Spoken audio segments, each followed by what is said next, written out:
welcome to the Video Game Town Hall podcast. Just by listening, you are a member listening to city council people discussing important matters. Normally, we like to talk about cars, the economy, fashion, collecting. But I think on this episode, we're going to talk about video games and also some TV pop culture. My name is Jared Russo. I'm the host and the mayor of Video Game Town. And with me today is the CEO of the website, my good friend, Jack Miller. Hello. Thanks for having me. Jack, we are in the fall season. The weather is not fall. It's still hot and summery, at least where I am. But I want it to feel like fall because we're getting fall TV coming back. Games are releasing every week. Football's on TV. This is the time, man. This is the best time of the year. It is the best time of the year, and I cannot wait for it to not be 90 degrees all the time.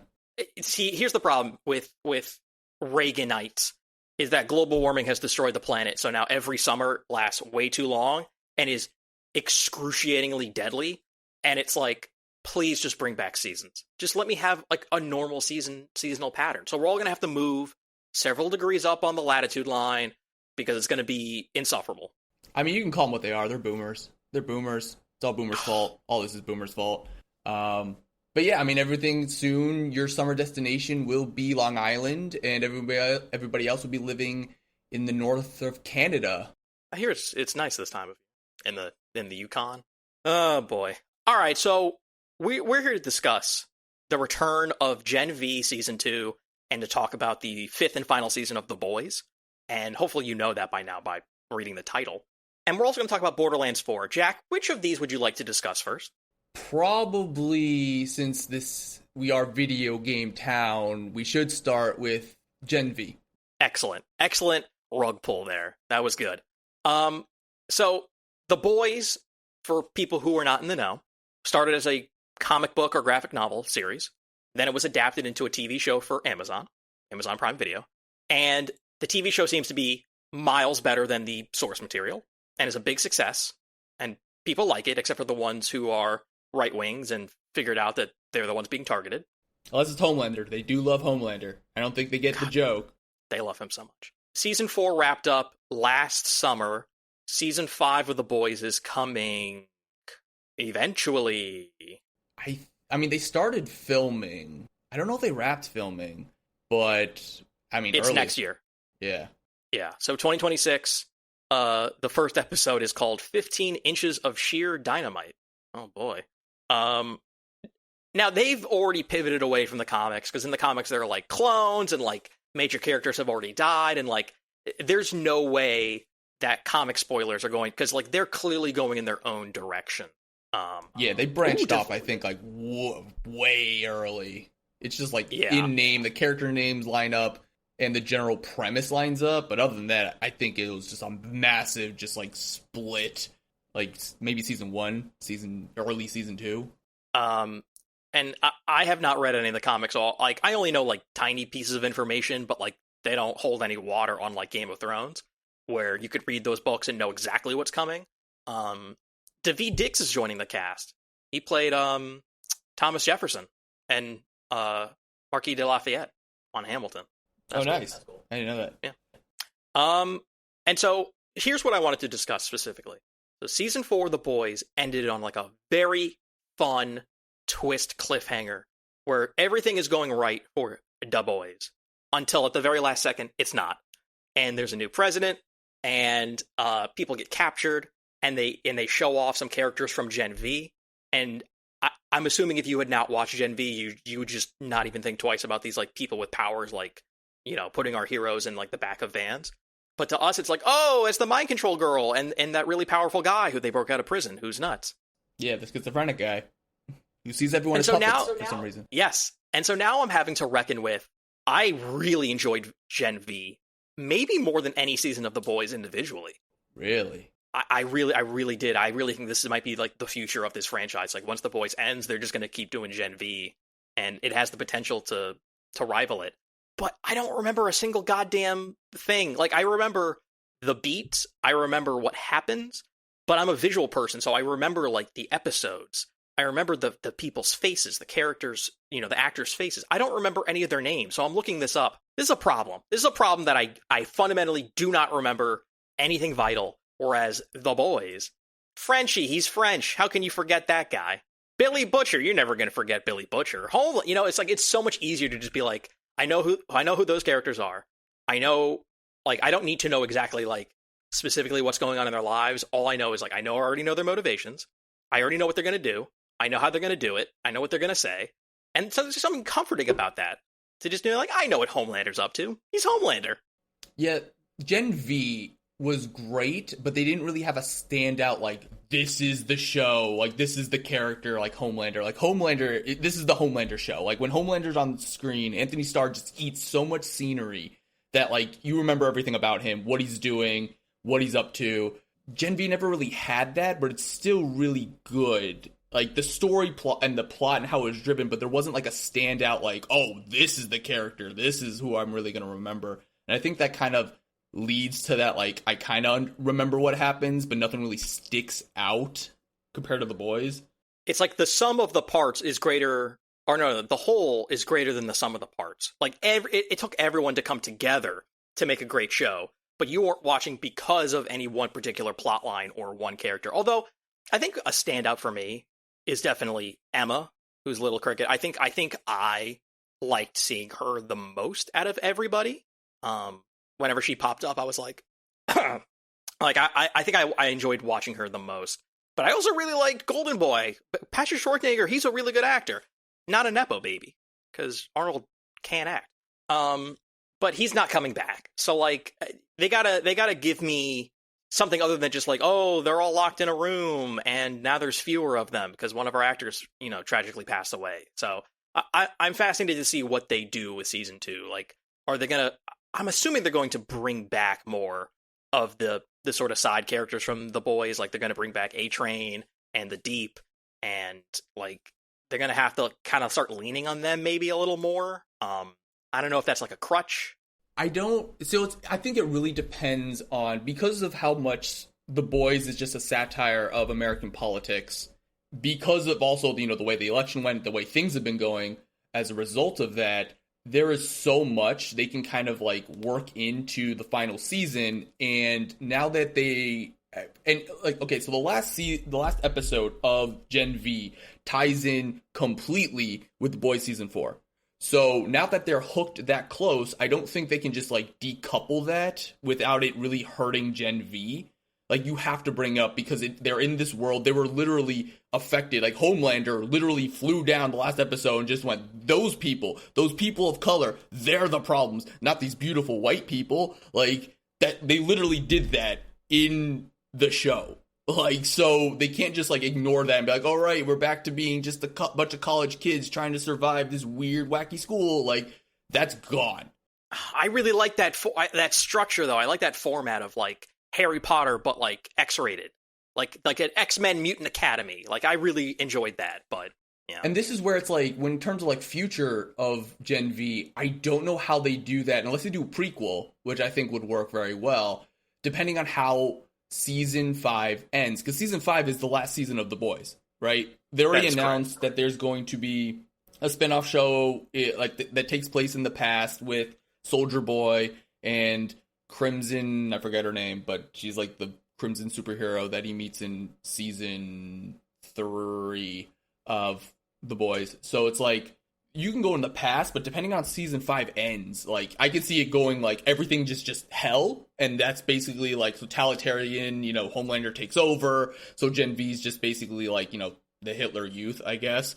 Or they go the other way, where the good guys do prevail, and then it's like, okay, well, what does that mean for Soups now? What does that mean for Vought now? Like, and this kind of weird offshoot thing that Vought kind of runs, because Vought runs everything. So I'm really curious, like, and that's why it's so weird that Gen V season 2 comes out before. I mean, I guess it might have to. I don't know. It's just, I'm really curious how Gen V is going to handle season 2 leading up to season 5 of The Boys. Yeah, we'll see how much they cross-pollinate, because I remember the showrunner saying they didn't really want to do that as much. They wanted everything to be independent, but it's sort of inevitable. So I have some information for you. So I think the character you're referring to was Liberty slash Stormfront. No, well, she's in there too. No. Yeah, that's right. She is in there. Because she's coming back for Bot Rising, which is a new show. She's going to be a major part of Bot Rising, along with Soldier Boy. Yeah. It's so funny that there's a rapper named Soldier Boy who's now more famous than. I also have some other information on Season 2 of Gen V. We didn't mention Polarity. Isn't that the dad? I think that was the dad. I think that was Yeah.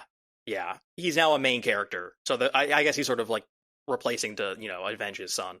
Yeah, it could be like a radicalization where it's like, because he was always kind of teetering, where it's like, listen, I'm just trying to keep my head down and do what's best for our family, not really want to get involved in like anything bigger, but he's forced to now. They forced his hand. We also have some confirmations of people who are returning. Chase Crawford, aka the Deep, the best character on the show. Come on now, everyone loves the Deep. Firecracker, Black Noir 2, Sister Sage, and Giancarlo Esposito as Stan Edgar. Sorry, I'm coughing so much today. Aaron Moriarty as Annie or Starlight, and then a character known as Dognot. I don't know who Dognot is, but I'm sure people who read the comics know who Dognot is. And the first 3 episodes are coming out. By the time people are listening to this, they will be out. For us, it's in 2 days. And then it'll be 1 a week all the way through October. So these are all people who are going to show up in Season 2 of Gen V? Yeah. Okay. I thought these were all people coming back for, because I was like, oh yeah, all those people should come back for Season 5. Okay, so wow, they're really pulling like everyone in minus Homelander, essentially. Which I get. He would overshadow everything. Like, you can't. Like, I mean, we don't know if Billy Butcher or Homelander will show up, but the people who are confirmed to be on Gen V are Stan Edgar, Sister Sage, Black Noir 2, Firecracker, the Deep, Starlight, and then everyone from Gen V Season 1 who's not dead, and Dognot, who again, I don't know who Dognot is. So, at all the shows that you and I watch, would you put The Boys up on the top of the list of like, this is one of the best things I've seen? Oh, 100%. You know what's funny? I would too, but I really forget about it because most of the time I watch TV with my fiance. So like whatever she decides is what we watch. And whenever I'm recommending things or wanting to write about things, I always forget about The Boys because they take so goddamn long to make these seasons. And so it's never in the top of my mind, or I'm never like, oh, if you need a recommendation, talking to other people, I'm like, oh, Severance, or you gotta watch this, you gotta watch that. And like The Boys never comes up because it's almost like a guilty pleasure where I'm like, oh, if anyone found out I'm enjoying this like super violent, sexy, ridiculous, over the top pulp, I would think so much more lowly of me. But like, it might be the only effective like post-Trump satire like that works. That's insane to say.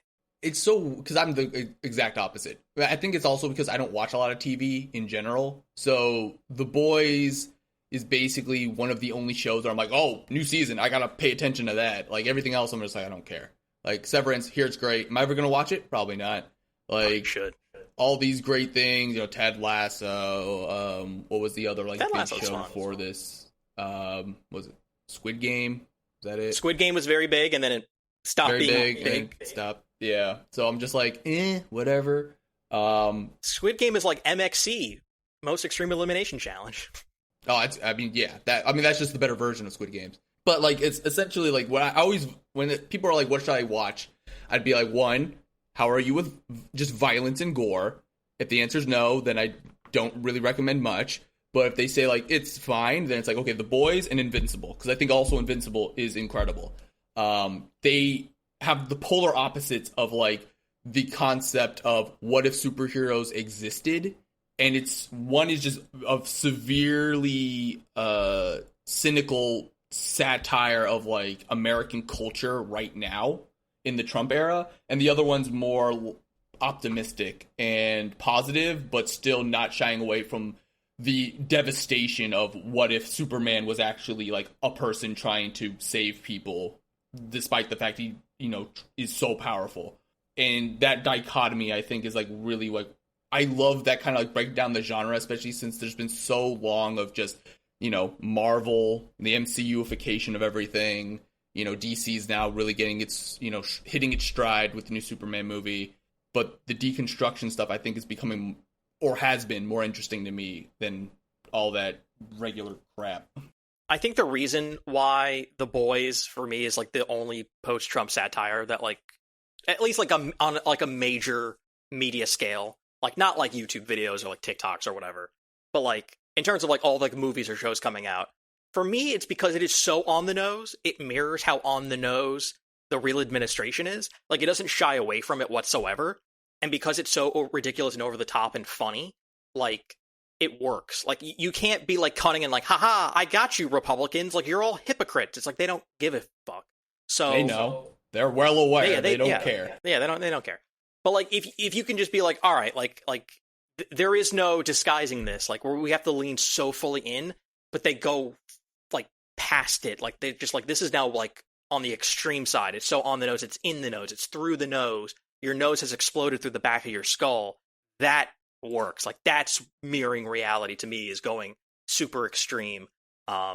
In a way that like I thought the show would be more like making fun of like the rise of superhero genre stuff, and it's like mostly just like social media rankings and like running a business and like optics and like controlling the government, and it's like all of this other like business or like political stuff in a way where I'm like, I don't even think like they kind of like got rid of the whole like, okay, like signing up to do a fake mission to make it seem like I'm doing good for society as a superhero. Like that was early on, and now it's like so far beyond that.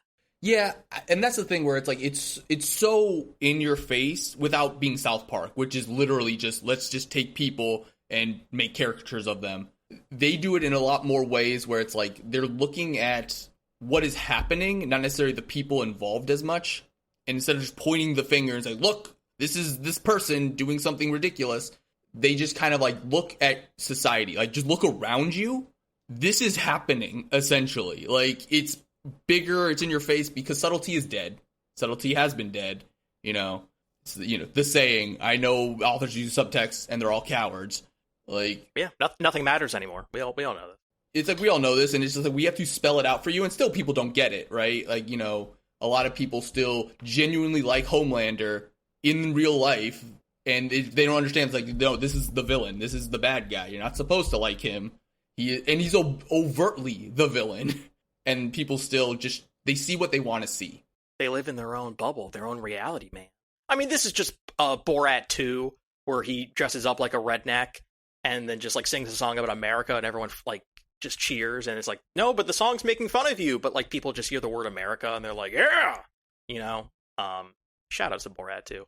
But the show also does not sacrifice storytelling or character growth or any of the things that you want from a good show. Like, it doesn't sacrifice any of that. Like, it is not tossing aside you rooting for the boys and seeing their mistakes and seeing, you know, what they want and seeing the twists and turns of, you know, their actions and the consequences of them, and sort of seeing how Vought, you know, the push and pull, like the sort of like not explicit battle until you get to like the finale and everyone's fighting, but like the sort of like the battle over optics, the battle over marketing, the battle over the storyline, you know, the storyline of who's in the seven, and okay, maybe we need Sister Sage because we're not diverse enough, and like how does that affect Homelander and his image and his ego and how insecure he is. Like it doesn't sacrifice any of what you want from a great show to kind of say what it wants to say, which is really like a testament to how good the bones of this is, because the source material apparently is just really messy and pulpy and ridiculous. Yeah, they stayed very focused on still telling a good, coherent story, and the story on itself, like divorce it from all the satire, is still a interesting story that you want to see what happens next. Like, even if this was taking place during like Obama's America, like, and they just kind of made up this world, it still would work because of just how good the storytelling has been. Remember Obama's America? I mean, it definitely was a time. That is for sure. It was a lot quieter, calmer.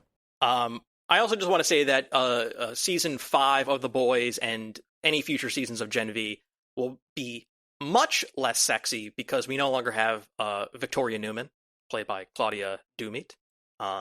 So sad to see her go. Yeah, but needed her to go for the big plan to go into effect. I know that was the big, you know, twist in the finale. But like, by the way, Jack Quaid. Good job. Yeah, he's fantastic. I'm happy for you, Jack Quaid. I would say another non-Nepo baby. He has earned everything that he's. Yes, but he needs to lock that down. He needs to marry. Oh, are they dating? I don't pay attention to. They have been dating for a while. Yeah, that's what I'm referring to. That's what I'm referring to. I had no idea. I thought you just meant Jack Quaid in terms of like good performance. No. I had no idea. No. All right, well, good for them. That's our talk on The Boys and Gen V. It really sucks that there's so much on my plate already for TV and for games, and I have to catch up on a couple of movies from the summer I missed. And like this is like coming out, and it's like I don't need new TV. Like it's nuts. They gotta space these TV shows out further. Like I'm also watching Alien Earth. Oh, how's that? I want to know what that's like. Alien Earth is really good. I really like Alien Earth. I'm hearing it's really good because I love like xenomorphs and stuff. But all the new stuff since Prometheus, I've been like checked out on because Prometheus was just a mess. Prometheus has great moments and scenes in a bad movie, and that's the same with Alien Covenant? Yeah, I think it was Alien Covenant. Which was like, well, yeah, but then there's Alien Romulus, which is not Ridley Scott, which again, it's like, it's a good movie, but like there's so many things where it's like, you're just doing fan service and it's taking me out. Yeah. Like they're worth watching, but Alien Earth is a really great homage and extension of the Alien franchise without any sort of like over the top hit you on the head fan service. Like it's telling its own story, it's doing its own thing, it's introducing new types of aliens.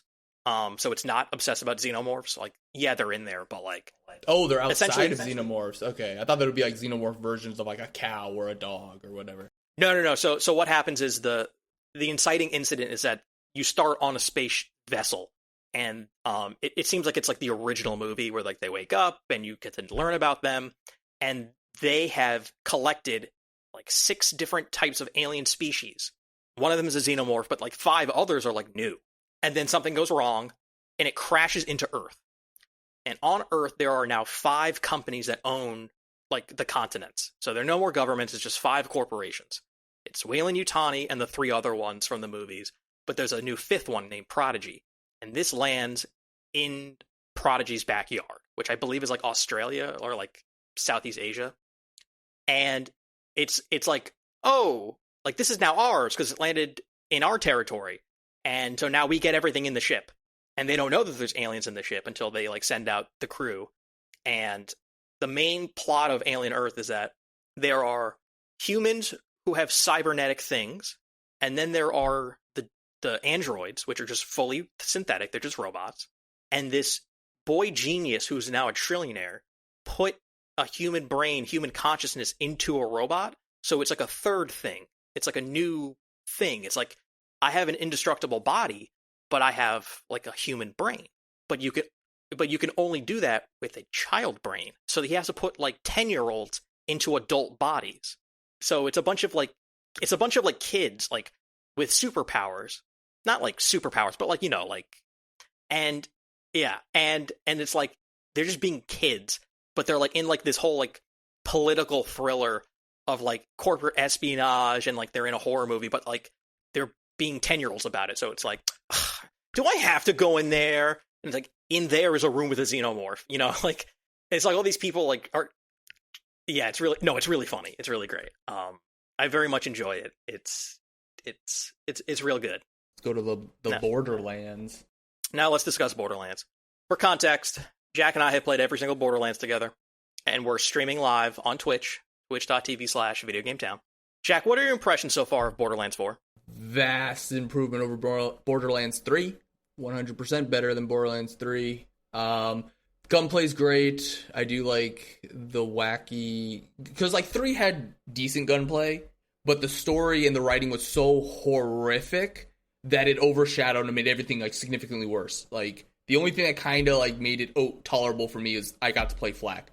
If I wasn't playing Flak, I would have just said, we need to stop this. Like, other than that, like, 4 has been... It feels like it went back to, like, the humor of, like, 1...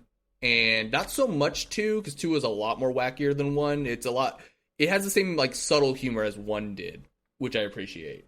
I would agree with everything you've said so far. It plays really good, plays great. I like the open world change. I like some of the new improvements, like being able to customize your character on the fly, being able to upgrade your backpack without having to spend money, gliding, the movement, instant car. You hit a button and whoop, I'm on a bike. But there are enough small caveats that are really rubbing me the wrong way. Performance issues. I hate the UI. I hate the UX. I hate the PC scrolling mouse cursor on consoles. I've already written an article. You're probably reading this by the time this is up. But how much I abhor it. It is the worst thing people keep designing in games for the last 10 plus years. It is my biggest pet peeve. And it just seems like it gets outdated to kind of keep opening boxes of ammo, and there's just like a couple of like the old trappings of like, boy, there's a lot of loot, and I gotta like go through the inventory management, which is like not great. And every time I want to filter by something, it just resets to manufacturer every time I do it. And it's just like a lot of like small pet peeve that like really kind of build up because we're spending so much time playing it. It's like I want to just like ignore that and like play and you know, but like I'm just constantly sort of just thinking, I'm like, how did like people test this and like not say something? Like how did they like you moved the release date up? You didn't delay it, you moved it up, and it still is running poorly across the board. It's like how like who made I just it's frustrating because I know there's a really great game underneath, and for the most part I am enjoying it. But maybe they need some new leadership to like usher in some new ideas. That's all I'm saying. I mean, Randy Pitchford. Yeah, I mean the Pitchford stuff aside, like one, this isn't the first Unreal Engine 5 game to come out that plays like absolute dog crap on PCs that aren't like, you know, 5090s. I haven't had game breaking bugs. I've had some ridiculous bugs, like when you were invisible for the majority of our first playthrough, first day of playing. That was fun. Then like I had one crash so far. So I mean my PC's fairly beefy, so it can kind of handle some of the ridiculous specs. I just like what really annoys me about this kind of stuff is that they'll say like, hey, yeah, the recommended specs or like the minimum specs is like you know, a 20 series, you know, NVIDIA 20 series. And I'm like, no, it's not. No, you know it's not. Will it boot up? Sure, but it's not playable. Like, just tell the people on PC, look, these are the minimum for like a stable game. So people know, like, oh, I don't have that. So I can either pay like $1,000 for a new graphics card, or I'll just buy it on my PlayStation or Xbox and then just do it that way. So at least the consumer knows, like, they don't have to be like, you know, essentially like lied to and feel like, oh, I bought this game on PC because you said minimum specs are clearly below what I have, but I'm running, you know, a 40 series and I can't really play anything. It's unplayable still. Why?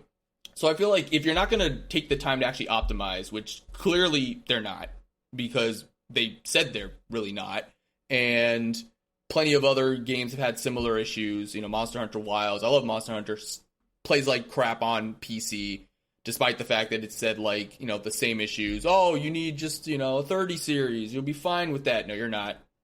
No, you're not. So just tell people genuinely, like, if the preferred settings or the preferred build is what you need to just run the game at a stable frame rate, then just say that. Just say that's the minimum. What's preferred? The highest end PC you can possibly get. That's preferred. But if you can't get that, here's the bare minimum you need to actually have it function. Like, that is what annoys me more on that side than anything. Like, the UI stuff, cursor UI is stupid. It's been dumb since Destiny did it. It's still dumb. They should stop it. If you're not going to be on PC, just have it snap to whatever the options are and have people scroll through it, you know, via D-pad or, you know, the stick or whatever. See, this is the thing that gets stuck in my craw.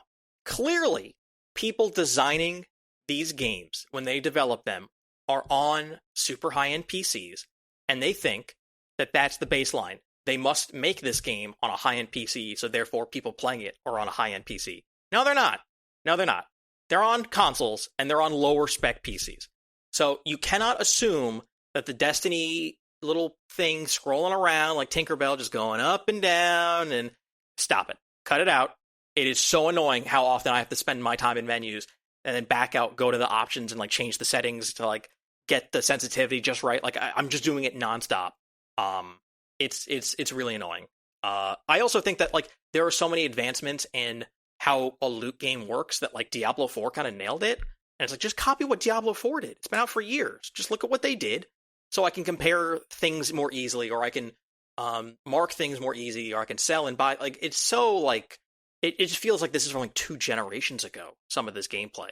I mean, what this game sorely needs, more than anything, is an auto loot filter, where if you pick up, just set it where it's like, listen, if it's not purple, just immediately trash it. And by trash it, doesn't mean I drop it on the floor. It means I auto sell it from my inventory. I don't need to go to a vending machine. You still have the vending machines because you can buy only from vending machines. But in terms of selling, I should be able to sell wherever I'm at.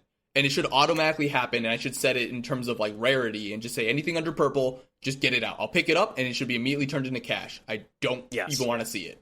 Not that cash matters anymore, because like you're really not even spending your money on anything other than what's in vending machines, which I mean has never really been like that important.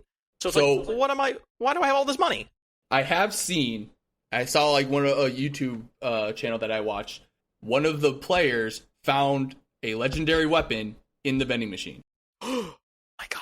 That is possible. You can get legendary weapons in vending machines. I saw it happen. So I'm not going to say it's worthless because, again, like they were level like 5 when it happened. So that gun was worth like 20 grand where everything else was worth like 3. So it is a substantial jump, but you just have to get lucky. So you might not regret having all that money just piling up in your inventory if you come across, the pull of a lifetime from the vending gotcha. Yeah, and that's the other thing. Like I've been advocating for years, no one listens, that there needs to be a way to take guns that you really like and bring their levels up, or let me custom make a gun where I choose the different parts, and like it can't just be relying on like random drops to like keep the hook in me, which I know they want to because they want people playing it forever and they want engagement forever and they want endgame forever, and it's like there's too much shit coming out, man. There's just too much shit coming out. I have too many other things to do. Sorry, Randy Pitchford. It's just like, okay, so Destiny did that, right? Destiny was all about random loot, and they introduced something in the Witch Queen DLC where essentially it's like, listen, you can just, there's certain weapons that you can just build, right? You can put whatever perks you want on it, and then it's yours.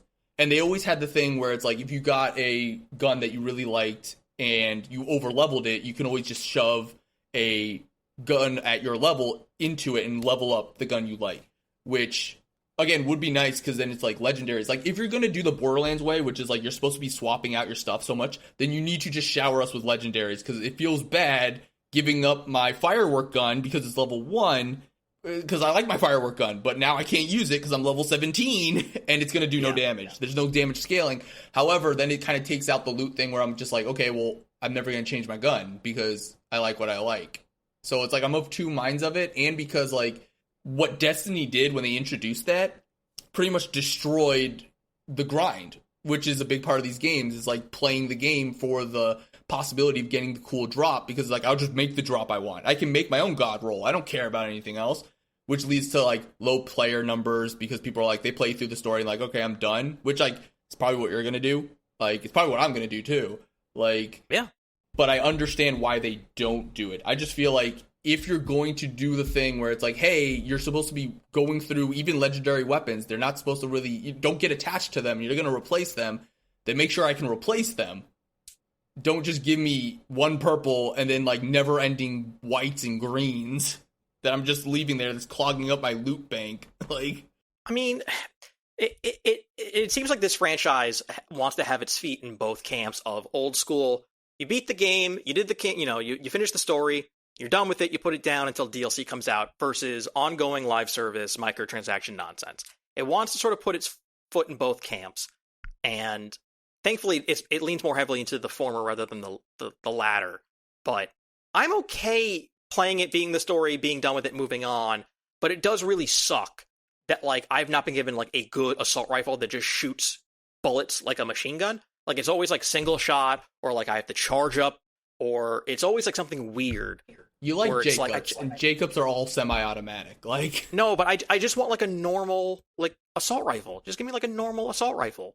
You know, you can put whatever like flourishes on it, like oh, it's a Molly one and it does fire or shock. It's like okay, great. But like I haven't been given a single goddamn assault rifle to just shoot people with. It's like insufferable. So it's like there's nothing I can do. I have to wait, which is like really dumb. You just gotta hope. You gotta hope. Stupid. dumb, bad. Any final thoughts? Any closing statements on Borderlands 4? Other than, it's pretty good. It's more of the same. Yeah, I mean, I enjoy it. If you like Borderlands, definitely check it out.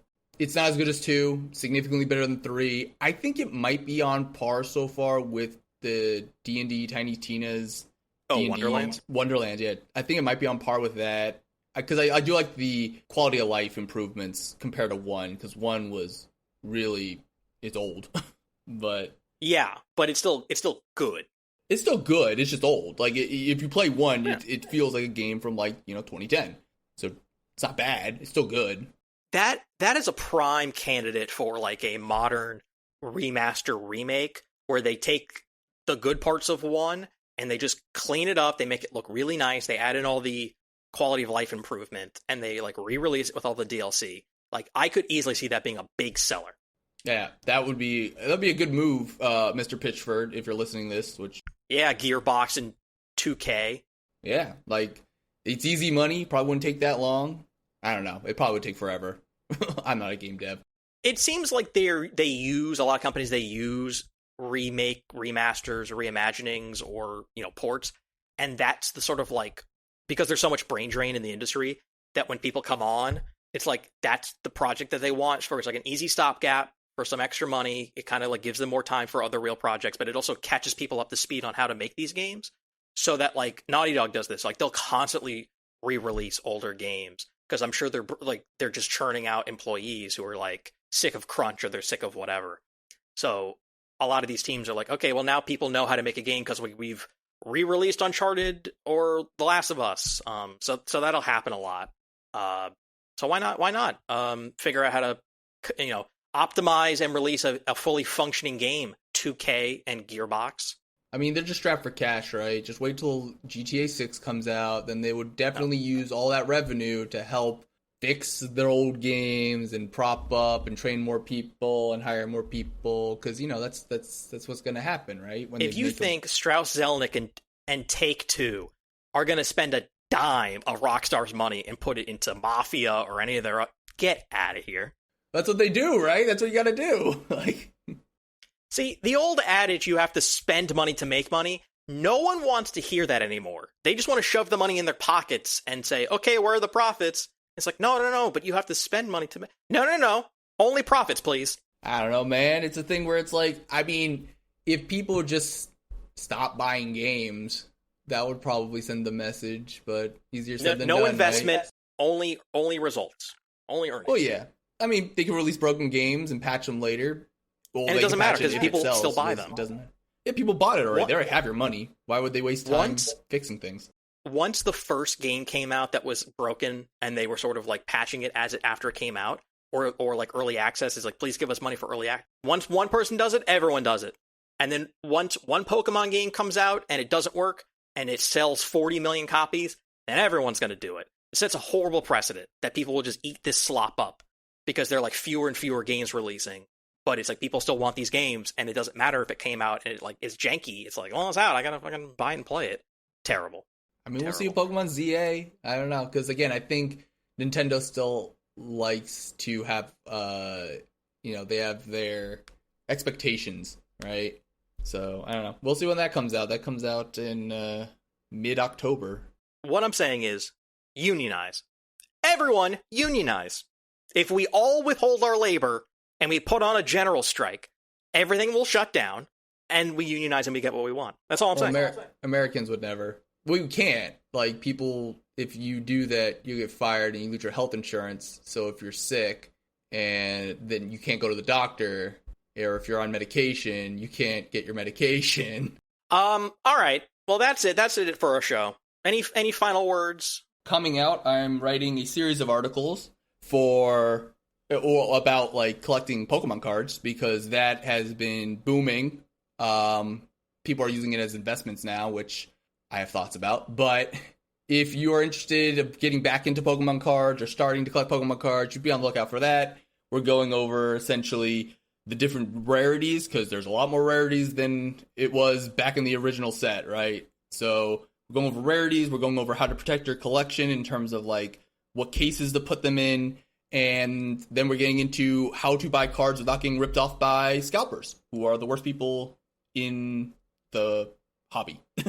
And good, other than good that, caveat. So yeah, other than that, because you can't call them the worst people in the world because we already know that they're not. There are plenty of worse people in the world, but they're definitely worse in the hobby. So they're not more evil than the people who go to like drug addict anonymous meetings and then like sell them drugs in the bathroom or whatever. Do people? I mean, I'm sure that happens somewhere, but I don't know how prevalent that is. That sounds awful. The best place to find people to buy drugs are people in like recovering or in rehab. Oh my god. Oh, rehab, yeah. I mean, they sneak stuff in rehab all the time.